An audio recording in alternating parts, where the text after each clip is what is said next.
Morning everyone, তোমরা কেমন আছো? আই হোপ সবাই ভালো আছো, আর আমিও ভালো আছি। রূপপ্রিয় সংসারে তোমাদের অনেক অনেক ভালোবাসা, অনেক অনেক ওয়েলকাম জানিয়ে আজকে নতুন ব্লগটা স্টার্ট করলাম। তো এই গাছের ফুলগুলো দেখো এত সুন্দর হয়েছে, কি বলবো, মানে হেবি সুন্দরই হয়েছে। আর এইগুলো জানো তো মানে কাঠবিড়ালি কিংবা এক ধরনের পাখি থাকে, সেইগুলো সব নষ্ট করে দিচ্ছে। তো সকালবেলায় উঠে সব কাজকর্ম করে ফ্রেশ হয়ে গেছি। তো এবার এসে একটু সিটিএম করে নিলাম।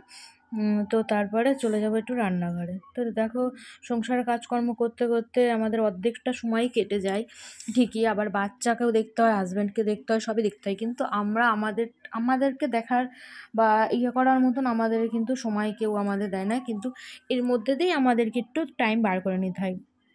নিজেকে তো প্রেজেন্ট করতেই হবে, তাই না? নিজেকে প্রেজেন্ট করার জন্যও তো সবসময় নিজেকে একটু টেক কেয়ার করে থাকতে হয়। এ তো খুব স্বল্প সময়ের মধ্যে এই একটুখানি টেক কেয়ার নিজে করে নিই। তো দেন তারপরে চলে যাব রান্না করতে। তো আজকে আমাদের বাড়ির সামনে হচ্ছে রক্ষাকালী পুজো হবে। তো পাড়ার মধ্যে যেহেতু পুজোটা হবে, তো সেজন্য আমাদের সবাইকে নিরামিষ খেতে হয়। আর হচ্ছে মানে এটাই নিয়ম আর কি। তো এবছর উপোস করতে পারবো না, জানোই অসুখ আমাদের। তো এর জন্য আমরা উপোসটা করতে পারবো না, তো নিরামিষটাই খাবো। আর সন্ধ্যেবেলা সারা রাত পুজোটা হবে, ভোরবেলায় আর কি মাকে বিসর্জন দেওয়া হবে।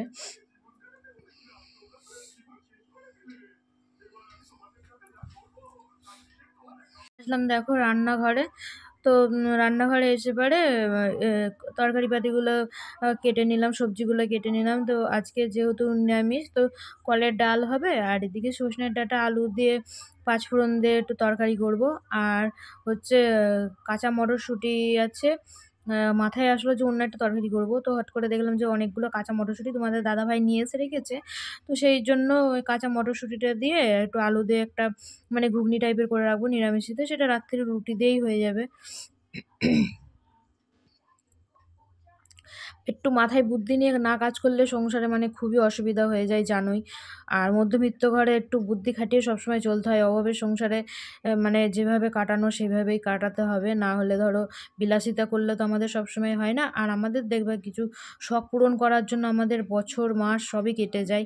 অল্প অল্প করে সঞ্চয় করে তারপরেই আমরা একটা স্বপ্ন পূরণ করতে পারি, এক ধাপ থেকে আরেক ধাপে আগাতে পারি।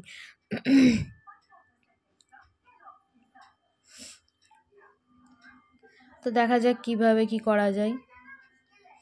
আর অবশ্যই সেই শখগুলো আমি পূরণ করতে পারবোই, তোমরা যদি আমার পাশে থাকো। আর যদি ধরো আমার 400 সাবস্ক্রাইবার পুরো হয়ে গেছে তোমাদের ভালোবাসায়, তোমাদের আশীর্বাদে। তোমরা যদি আমার পাশে না থাকতে এই 400 সাবস্ক্রাইবার আমি করতে পারতাম না নিশ্চয়ই। তো অনেক অনেক ভালোবাসা, অনেক অনেক মানে কি বলবো আর, মানে ভগবান তোমাদের ভালো রাখুক, আশীর্বাদ করুক অনেক, তোমরাও অনেক বড় হও, আর আমাকেও অনেক অনেক ভালোবাসা আশীর্বাদ দাও যেন আমিও বড় হতে পারি। এইটুকুই পাওয়া।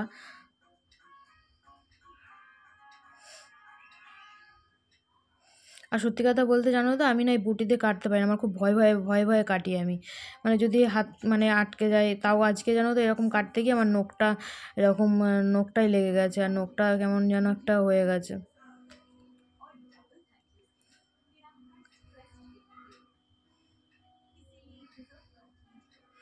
তো তাড়াতাড়ি করে কেটে নিয়ে এবার বসিয়ে দেবো তরকারিটা।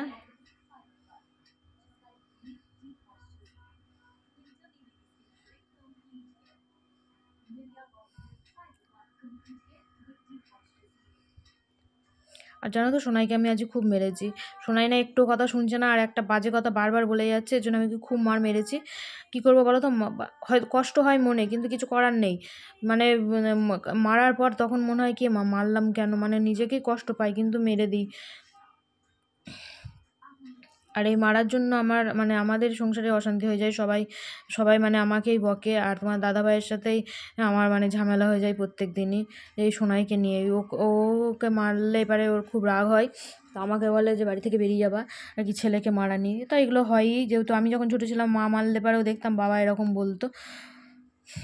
তো আজকে দেখছি সত্যিই তাই, এরকমই জীবনের সব কিছু যেন মিলে যাচ্ছে। আজকে আমরা মা হয়েছি বলে সব রকম সব কিছু হয়ে যাচ্ছে।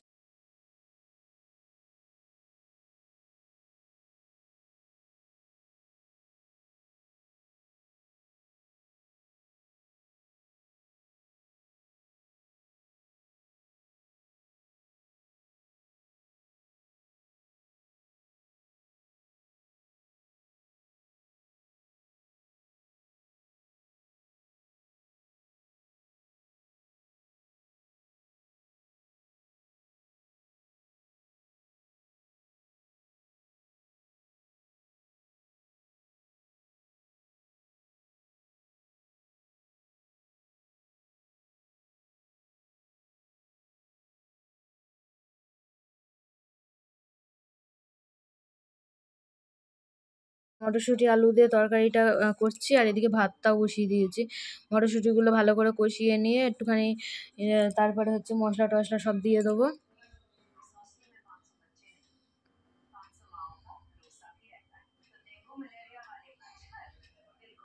এই যে মশলাটা করে নেবো, টমেটো, লঙ্কা, আদা আর হচ্ছে জিরে।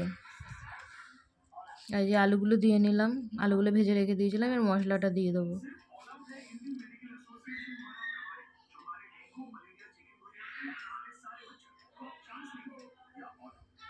এবার এই মানে মটরশুঁটির এই যে ঘুগনিটা করলে না কেমন যেন একটা মিষ্টি মিষ্টি লাগে, খুব একটা ভালো লাগে না।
তো তারপরে আজ রুটি করব বলে এগুলো মাজাই ছিল, আবার একবার ধুয়ে নিচ্ছে যেহেতু মানে রুটি খাবো এর জন্য।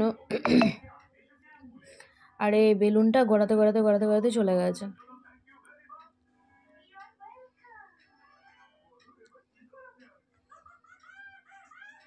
সত্যি কথা বলতে এরকম ভিডিওগুলো আমি করতে পারি না, কারণ আজ বাড়িতে কেউ ছিল না। তো জানোই যে সংসারে মানে অনেক ধরনের লোক থাকে, ভালো মন্দ খারাপ সব কিছু নিয়েই তো একটা সংসার। তো মানে পরিবারে থাকতে গেলে অনেক কিছুই মানে মেনে নিয়ে চলতে হয়। তো হাজব্যান্ড সাথে না থাকলে কোনো দিনও হয়তো এটুকু আগানো যেত না, যে পারতামও না। তো সে ধরো মানে সাথে থাকলেও সত্যি ভাগ্য করে পেয়েছি, ভাগ্য করে যদি না পেতাম এরকম হাজব্যান্ড আমি অবশ্যই পেতাম না কোনো দিনও। সে আমাকে মানে সব রকমভাবেই হেল্প করে, সব দিক থেকেই। মানে কোনো রকম চাপ ক্রিয়েট করে না যে এটা করতে হবে, এটা কেন করুনি, ওরকম কোনো ব্যাপার নেই। তোমার ইচ্ছা মতন সব কিছু। আর সত্যি কথা বলতে করবে নাই বা কেন, আমার যদি কোনো উচ্ছৃঙ্খলা দেখে সে তো অবশ্যই আমাকে বলবে, কিন্তু আমি তো সেইভাবে চলি না। যার জন্য ও আমাকে কোনো দিক থেকেই কোনো মানে আটকায় না।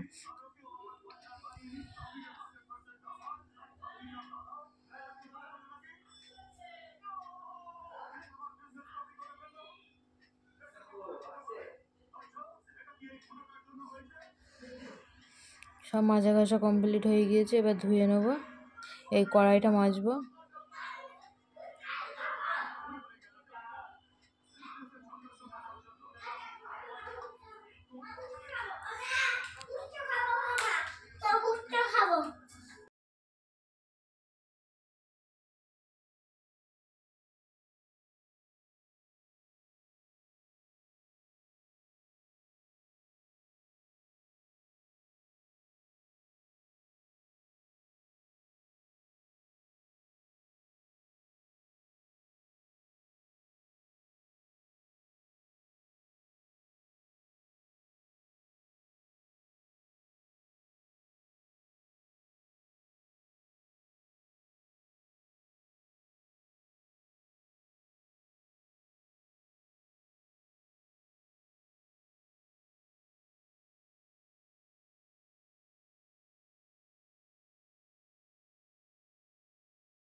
আর খাওয়া দাওয়া বাসন মাজা সব হয়ে গেছে, দিয়ে তারপর এবারে এঁটোটা নিয়ে নেবো।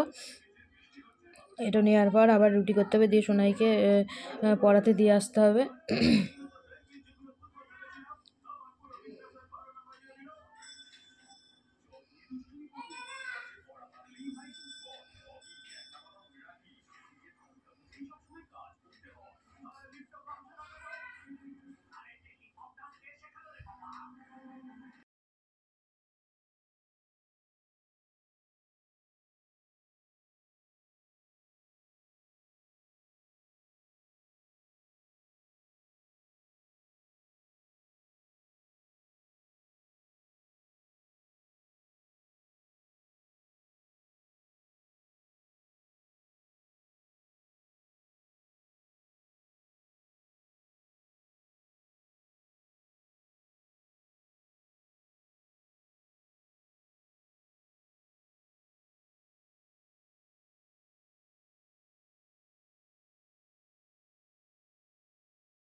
তারপর রুটিগুলো সেঁকে নিচ্ছি। আর আমি 3টে করে রুটি দিয়ে দিয়ে সেঁকি, মানে পারি না করতে, এর জন্য আমি অনেক অনেক কষ্টে শেখা আমার রুটিটা, কি বলবো আর। আমার সারা লাইফ মনে থাকবে যে রুটিটা করতে গিয়ে আমি কত রকম কথা শুনেছি। মনে হয় কেন শ্বশুরবাড়ির থেকে সব রকম কাজ করে নিয়েই মানে আসতে হয় আর কি, এরকম ব্যাপার।